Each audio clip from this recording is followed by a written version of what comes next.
E aí, pessoal, muito boa tarde. Estamos começando aqui a aula com o segundo ano. E na aula de hoje, a gente vai continuar com a matéria de ecologia que nós já estávamos fazendo, né?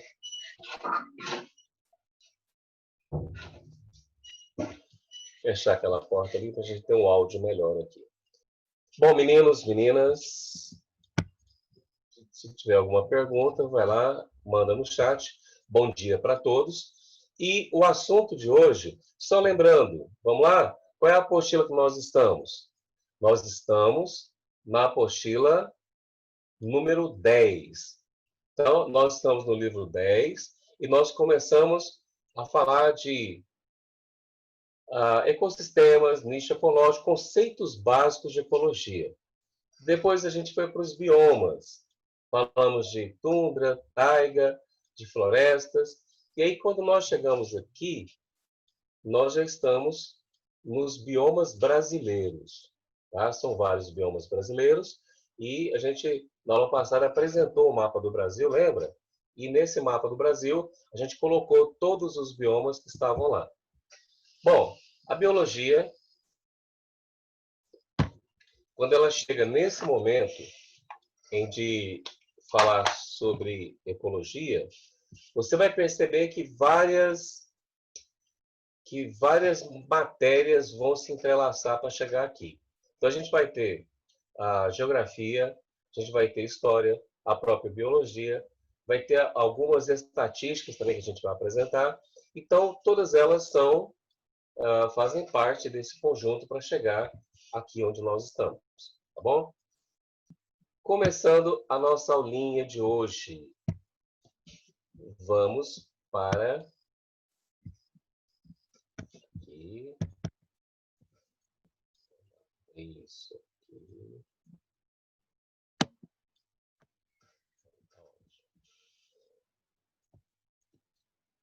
Então, lembra, ecologia é uma parte da biologia que estuda as relações entre os seres vivos e entre esses seres vivos e o meio ambiente. No assunto de hoje, nós estamos com os ecossistemas. A gente já terminou os ecossistemas aquáticos, já estamos nos ecossistemas brasileiros. Também chamado pela geografia de paisagens fitogeográficas, né? Então, vamos lá. Biomas brasileiros. Na última aula, eu apresentei para você esse mapa, e dentro desse mapa aqui, nós temos uma legenda que ajuda a explicar quem são esses biomas aqui. Então, está aqui, ó, o azul é a floresta amazônica, esse mostarda aqui é a Mata Atlântica, o amarelo é a mata de cocais, a caatinga, ela está aqui, né, nesse laranja aqui, o cerrado está nessa parte branca, a mata das araucárias está aqui nesse cor de rosa, os pampas está aqui, nesse roxo, o Pantanal está nesse também alaranjado aqui, mas um pouco mais escuro, e os manguezais. Tá. Na última aula, nós falamos sobre o cerrado. Lembra? Nós terminamos o assunto no cerrado. Então, o cerrado está aí, ele corresponde a 25% do território brasileiro. Ele tem uma precipitação, uma quantidade de chuva, mais ou menos 1.500 milímetros anuais. Ele tem diversas paisagens, que a gente chama aqui de campo limpo, campo sujo, mata de galeria, mata ciliar. Todas essas paisagens fazem parte do Cerrado brasileiro. O impacto do cerrado, ele repercute em todos os outros biomas. Cara, isso é muito importante, porque às vezes a gente acha que um bioma ele está isolado. Eu vou colocar fogo na Amazônia e na Amazônia, está longe aqui de casa. Olha, às vezes o fogo na Amazônia ele interfere no ciclo de chuva de outros biomas. Nós estamos vivendo uma situação extremamente complicada no Pantanal. A gente vai falar disso em outro momento. Mas só para mostrar que esses biomas estão interligados. O desmatamento no bioma amazônico, ele já alterou o ciclo de chuvas do bioma do Pantanal. Então, assim, é muito complexo, velho. É muito complexo. e nós somos parte de um todo, tá? E qualquer uma dessas partes aí pode atrapalhar o todo. A importância hídrica do cerrado. Qual é a importância hídrica do cerrado? O cerrado, ele tem o maior aquífero da América do Sul, o aquífero Guarani. E esse aquífero, ele poderia abastecer o Brasil por mais ou menos 15 anos. Se a gente não tivesse chuva por 15 anos, a gente colocaria um cano lá para fazer um poço artesiano e bombeava essa água que está no aquífero, abasteceria o Brasil. Ah, então vamos fazer isso, vamos abastecer. Velho, na verdade, isso é o último dos últimos do recurso. Já existem vários poços artesianos que estão furados de forma clandestina e que estão tirando água desse aquífero. Você tem que lembrar que esse aquífero ele demorou milhares de anos para ser formado. E ele depende da questão do solo ter essa permeabilidade. Só que, infelizmente, o que aconteceu no Cerrado nos últimos anos? Em primeiro momento, nós tivemos as cidades que foram sendo construídas em cima do Cerrado. No segundo momento, nós tivemos o crescimento dessas cidades. E cada pessoa que compra um terreno e que faz uma calçada nesse terreno e que a prefeitura faz um asfalto na porta dessa pessoa, nós temos um processo chamado impermeabilização do solo. E esse processo, aquela água que deveria se infiltrar no solo e completar e continuar fazendo parte do aquífero, essa água vai ser desviada por um córrego e vai para o mar. Então, o que acontece é isso. À medida dos últimos 80, 90 anos, nós tivemos uma transformação muito grande na paisagem do Cerrado. E, por último, nós tivemos também a questão do agronegócio, né, que modificou completamente a paisagem do Cerrado. Isso aqui é a paisagem natural do Cerrado. Alguns parques, algumas regiões do estado de Goiás, no estado de Mato Grosso, ainda conserva a paisagem natural do Cerrado. Tá? Então, essa paisagem que tem, parece que alguém veio aqui e desmatou e deixou só essa árvorezinha aqui. Não, isso aqui é um campo limpo do Cerrado. É uma das paisagens do Cerrado. Outra paisagem do Cerrado seria isso aqui, ó. Seria o terreno plano, o terreno é alto em relação ao nível do mar. E nós temos aqui uma vegetação que é totalmente retorcida. O caule é totalmente retorcido. Isso aqui tem uma vantagem em relação à adaptação dessa planta. Os ventos, eles chegam aqui e essa torção do caule, ele diminui o impacto do vento. Olha, você nunca vai ouvir a manchete. Teve uma chuva com um vendaval muito grande e caíram 50 árvores na cidade de Palmas. Por que você não vai ouvir essa notícia nunca? É que lá em Palmas, eles fizeram a cidade e deixaram uma faixa de cerrado no meio. Todas as árvores que tem na cidade de Palmas são as árvores originais do cerrado, daquela região, árvores que estão adaptadas. Adivinha qual é a profundidade das raízes dessas árvores aqui? A profundidade dessas raízes aqui chega a mais ou menos 15 metros de profundidade. Velho, você não vai conseguir arrancar uma árvore dessa com o vento. Qual é a profundidade de uma árvore, uma manguba? 2 ou 3 metros. É por isso que ela cai com facilidade. Além de outras coisas que acontecem também com essas mangubas. Quando fizeram Goiânia, eles arrancaram as árvores do cerrado, porque eles achavam que eram árvores feias. E plantaram no lugar palmeiras, colocaram também mangubas e outras árvores que eram consideradas bonitas por eles. E a gente tem uma queda de uma média de 200 árvores por ano. São 200 vegetais arrancados do solo aqui na região de Goiânia todos os anos, em virtude das chuvas. Agora, lá em Palmas, tinha essa árvore aqui, eles fizeram a rodovia do lado. Eles, lógico, tiveram que arrancar algumas árvores, mas aonde tinha que preservar o verde, eles preservaram o verde do cerrado. Esse é um ponto interessante. Outra coisa importante é quando você olha para a casca das árvores do cerrado, você vai encontrar isso aqui, ó. Você vai encontrar uma casca muito resistente, uma casca muito dura. Essa casca é chamada de suber. Não sei se você já está estudando botânica aí, com a Ludmilla, mas você vai ouvir falar muito dessa expressão, suber.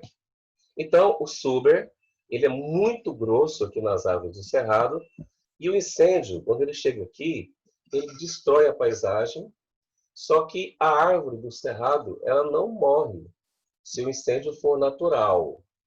Se o incêndio for natural, geralmente ele é um incêndio que é provocado em áreas onde tem muito alumínio, e o incêndio fica circunscrito àquelas áreas ali. E aí ela suporta 1 ou 2 incêndios por ano e ela continua viva.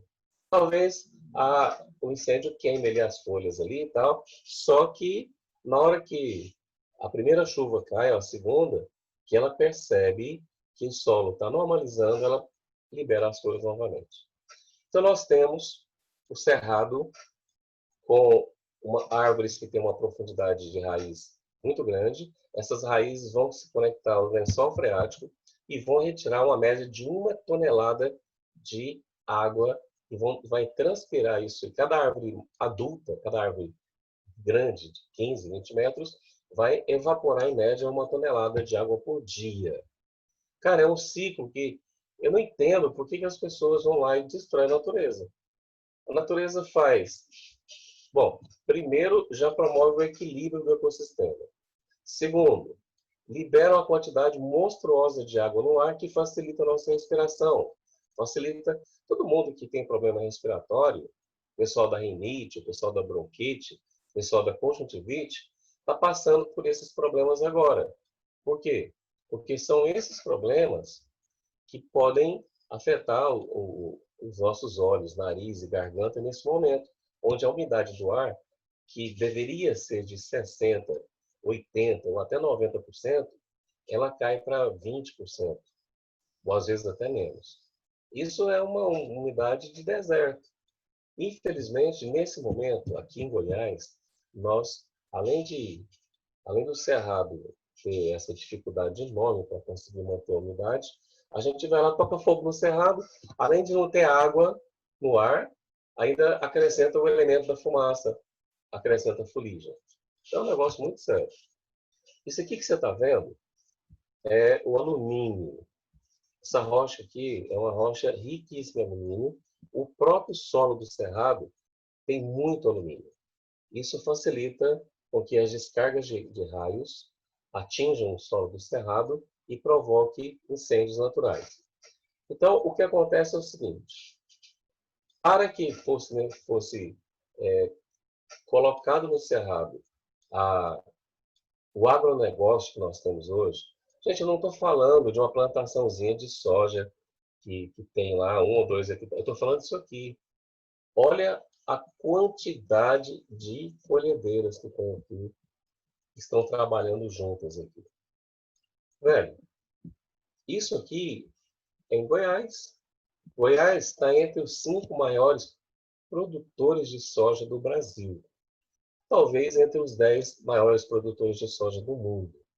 Então, essa soja toda que você está vendo aqui, que está sendo colhida, já tem outro campo que está plantado aqui atrás. Né? Então, o nosso agronegócio ele é fantástico. Para que isso tenha acontecido, foi necessária uma correção no solo do cerrado. Tá? Bom, então nós temos aqui, deixa o cerrado de lado, vamos para a caatinga. Eu não sei se na aula passada nós lemos e grifamos aqui a caatinga. Vai lá, pega a sua apostila, a apostila 10, está vendo aqui? A gente vai ler e vai grifar pontos aqui da caatinga, tá? Eu já li, já grifei e já montei aqui o slide para você. Então, observa só.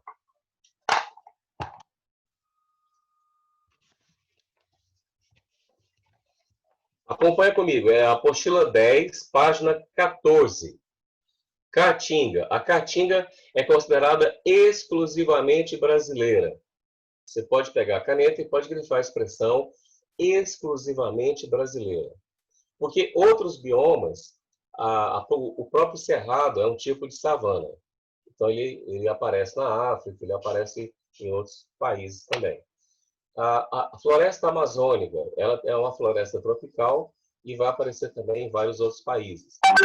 Agora, quando a gente fala aqui da caatinga, eu estou falando de um bioma que é exclusivamente brasileiro. É o único bioma exclusivamente brasileiro, tá? Porque todos os outros podem aparecer com nomes diferentes, mas aparecem em outros países também. Continuando a leitura aqui. Ocupa boa parte dos estados do Nordeste, principalmente no interior deles. Pode grifar a palavra Nordeste, depois você grifa a expressão no interior deles. Eu estou lendo o texto, está na apostila 10, página 14. Tá bom? Acompanha comigo. A temperatura é elevada e varia pouco ao longo do ano. A umidade do ar é baixa. Grifa a expressão temperatura elevada, numa linha, e na seguinte, umidade do ar baixa.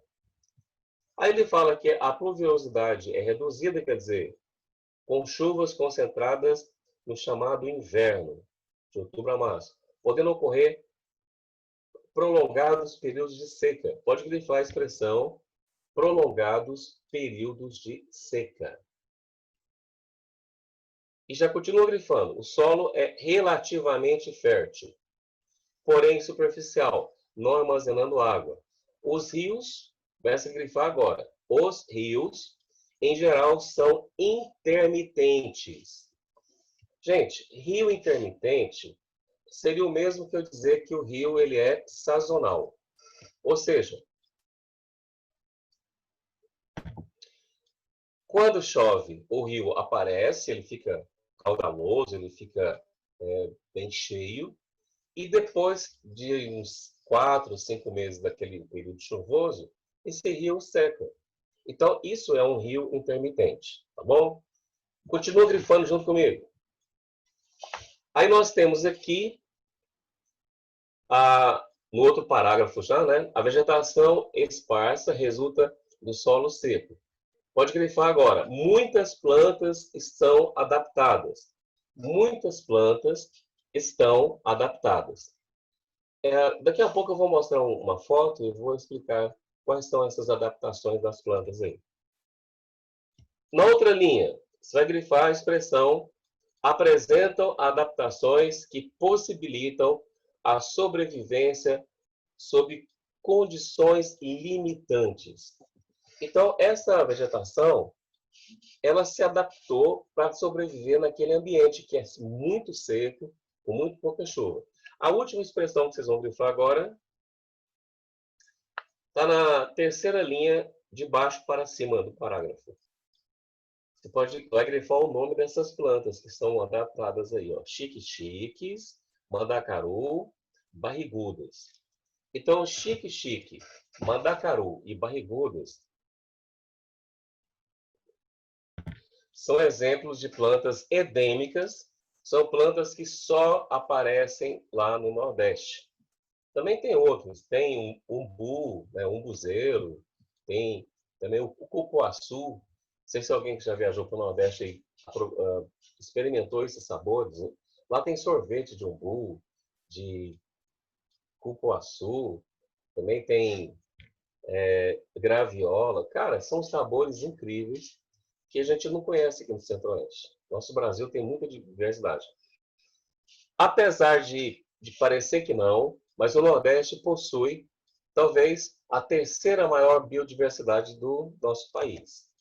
Então, bioma exclusivo do Brasil. Olha, aquela sugestão que eu havia feito nas outras semanas continua valendo. Vai anotando esses resumos no caderno, porque cada slide desse aqui é como se fosse um quadro que eu estou fazendo para você. E quando você anota, fica mais fácil para você guardar na memória esse conteúdo, tá? Então, caatinga. Essa palavra aqui, ela vem do tupi, ou do guarani, se não me lembro agora, que significa mata branca. E você vai perceber depois que eu colocar a foto aqui, que até aqui no Centro-Oeste nossa poeira é vermelha. E eles lá, a poeira deles é branca. Cara, é muito louco. Não sei se alguém aqui assistiu um filme chamado Bacurau. O filme Bacurau, ele acontece dentro da região da Caatinga. Região da Caatinga Verde. Pouca chuva, umidade baixa e muito calor. Inclusive no Nordeste, é comum cair uma chuva e meia hora depois, uma hora depois que a chuva termina, o calor é o mesmo. Porque aqui no Centro-Oeste, quando chove, depois da chuva dá aquele climazinho, aquele cheiro de terra molhada, a gente acha até legal. Lá não. Lá é muito calor. Só que lá chove em julho. E aí, quando chega nessa época do ano, mesmo com chuva, você ainda tem calorão ainda. A maioria dos rios são intermitentes, já havia falado para você, são rios que vão secar durante uma época do ano lá. Choveu, está lá o rio. Parou de chover, acabou. Muitas plantas são adaptadas. É assim, a folha do vegetal, ela é projetada para perder água. Ela tem alguns poros, que são chamados de estômatos, por onde a água vai literalmente evaporar. E também tem outros poros, chamados hidatódios, onde a planta pode perder uma água líquida. Então, a planta pode perder água líquida e pode perder água na forma de vapor. Só que muitas plantas lá do Nordeste, elas transformaram a folha em espinho.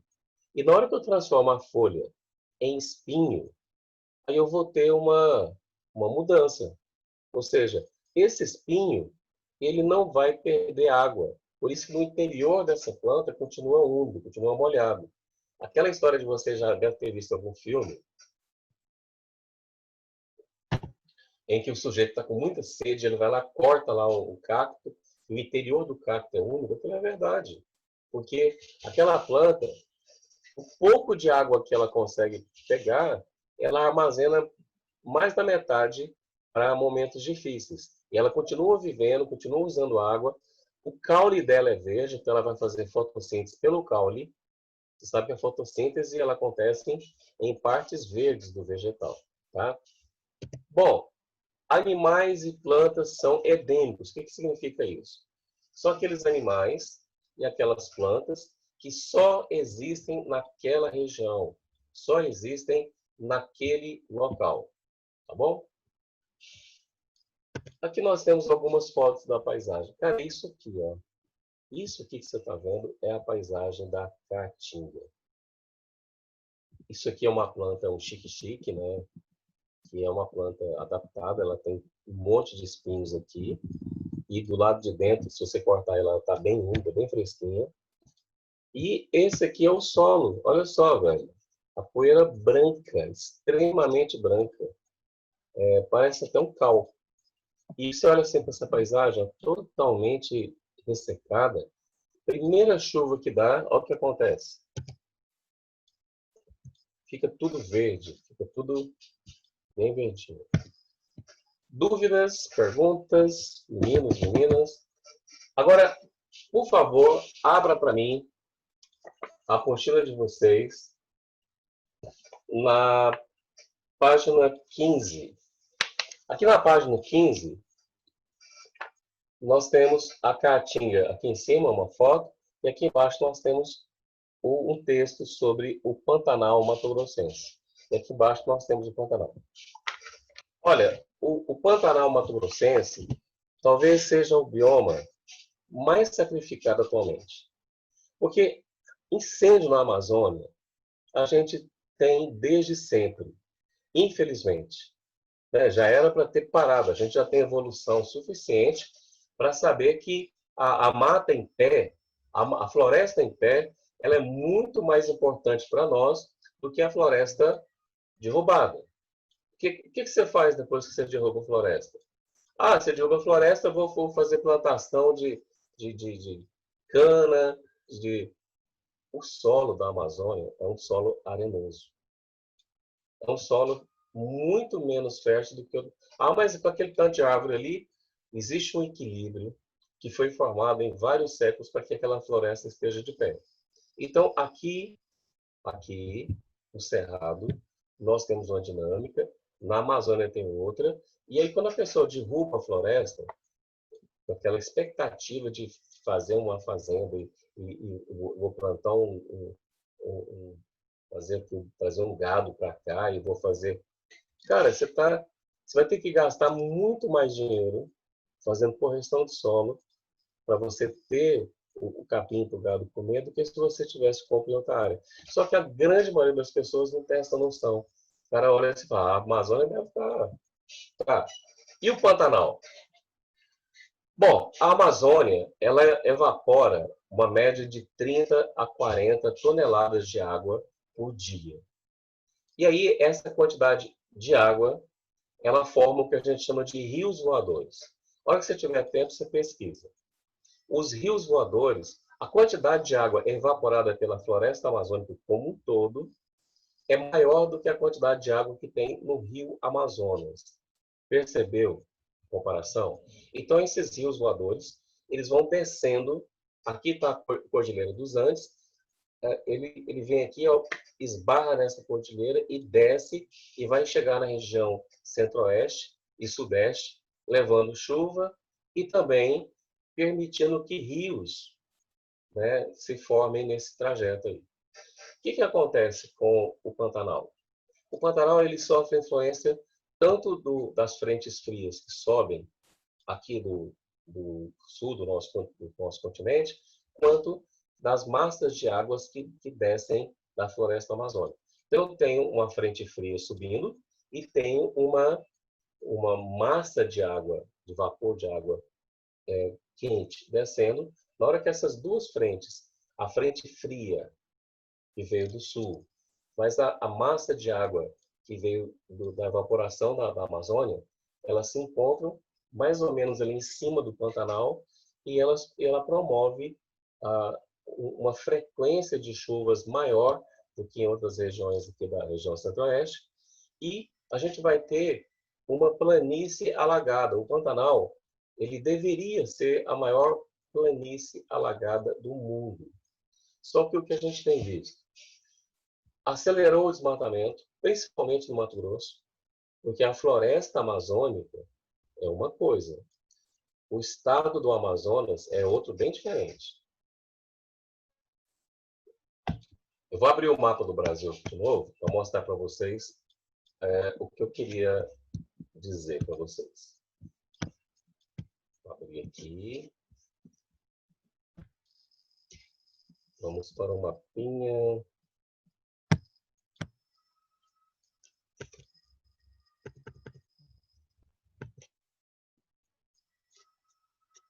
Aqui.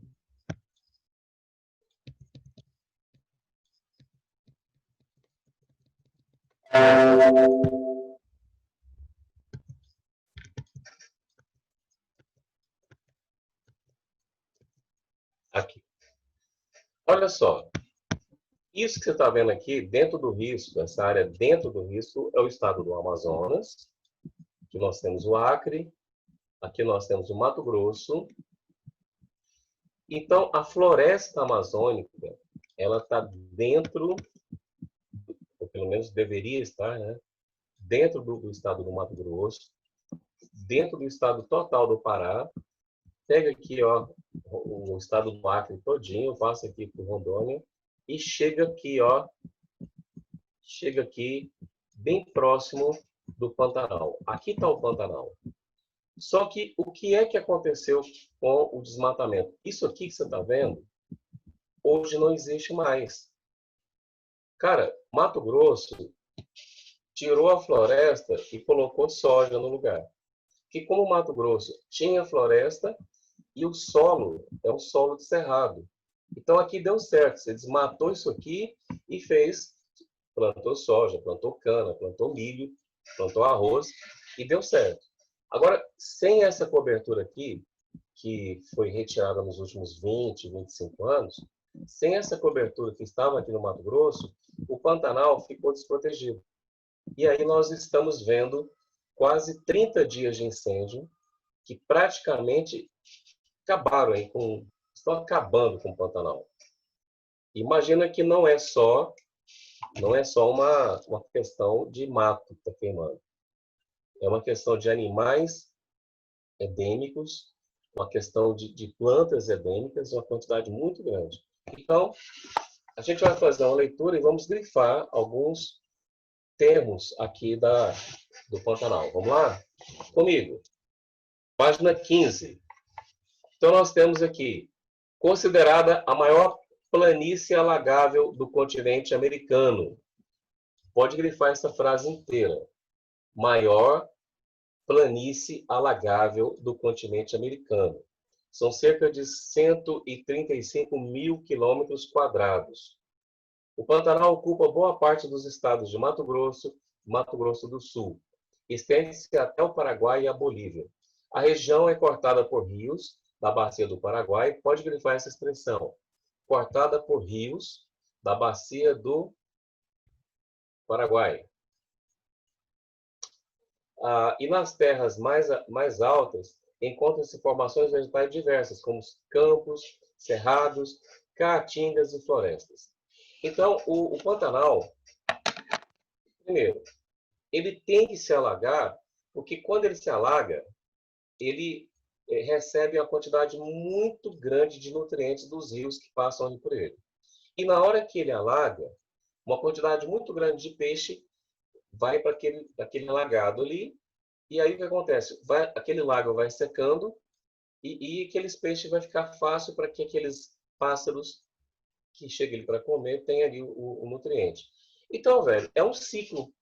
Acontece uma cheia, acontece a vazante, a cheia, e depois a evaporação, e aí aquele local que ficou alagado fica cheio de nutrientes, fica mais fértil, o capim cresce mais alto, melhor, você traz o gado para comer aquele capim. Tanto é que o gado pantaneiro, ele não é um gado confinado. Eles estão levando o gado de uma pastagem para outra, eles não precisam fazer uma pastagem lá no Pantanal. Então, o que nós temos aqui? Pode grifar no começo do segundo parágrafo. A biodiversidade pantaneira inclui 4.700 espécies. São animais vertebrados e também um número espantoso de plantas que são endêmicas na região. Bom, eu gostaria que vocês dessem uma lida nesse texto e na próxima aula, na próxima semana, a gente vai fazer os slides, a gente vai grifar sobre isso aqui, tá? Então, vamos lá, dar uma revisadinha bem rápida. Nós já falamos do Cerrado, essa região bem aqui. Cerrado que, não se esqueça, ele não é específico da região centro-oeste, tá?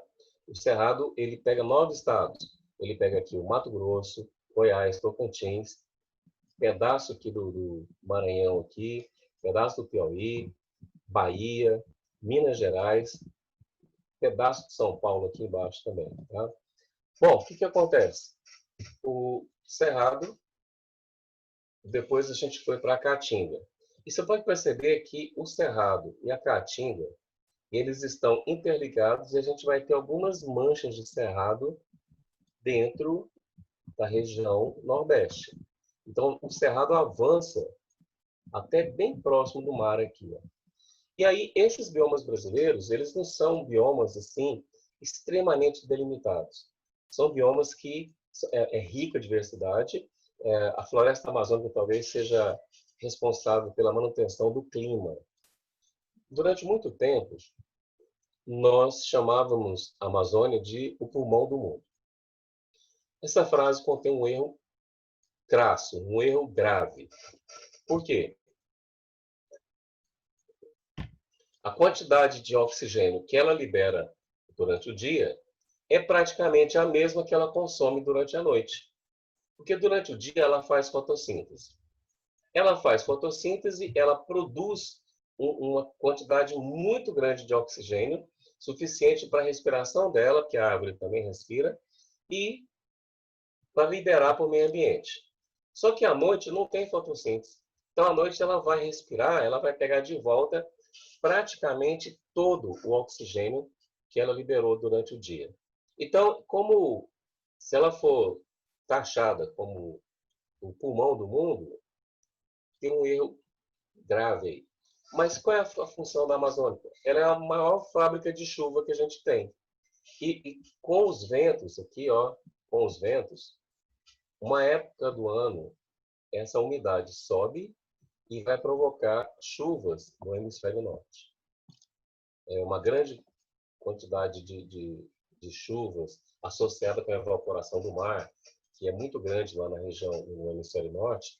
A gente vai ter tufões. No caso dos Estados Unidos, a gente vai ter uma quantidade muito grande de furacões. E aí, associada com os ventos, a massa de água da Amazônia pode descer aqui para o hemisfério sul, trazendo chuva para esse quadrilátero aqui. Dúvidas, perguntas? E uma coisa interessante, uma curiosidade. Nessa mesma linha aqui, ó, nós temos o deserto aqui, do Atacama, e nós temos uma região mais fértil do Brasil aqui. E se fosse apenas uma questão de latitude, nós deveríamos ter aqui na região de Cuiabá a São Paulo aqui, deveria ser um deserto tão intenso quanto é o deserto do Atacama. Por que isso não acontece? Por causa da floresta. Então, a floresta amazônica ela tem uma importância muito grande, importância tal como era essa aqui. Ó. A gente vai falar muito da nossa Mata Atlântica, que é uma floresta, não digo maior, mas tão grande quanto a floresta amazônica, porque ela saía aqui da região do sul do Brasil, e você pode ver que nós temos vestígios de Mata Atlântica aqui em Goiás, temos vestígios aqui na divisa de Bahia com Tocantins. Então, a Caatinga era menor, o Cerrado era menor, e nós tínhamos toda essa região aqui, até o sul do Brasil, de Mata Atlântica.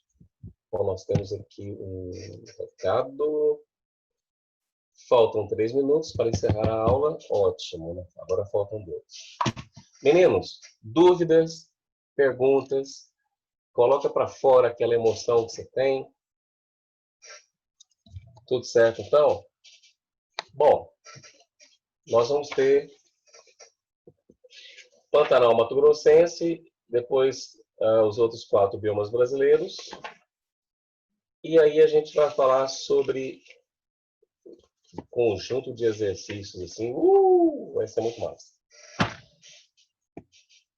Galera, dúvidas, perguntas? Então tá bom. Na próxima aula nossa, próxima segunda-feira, na próxima quarta-feira, tá?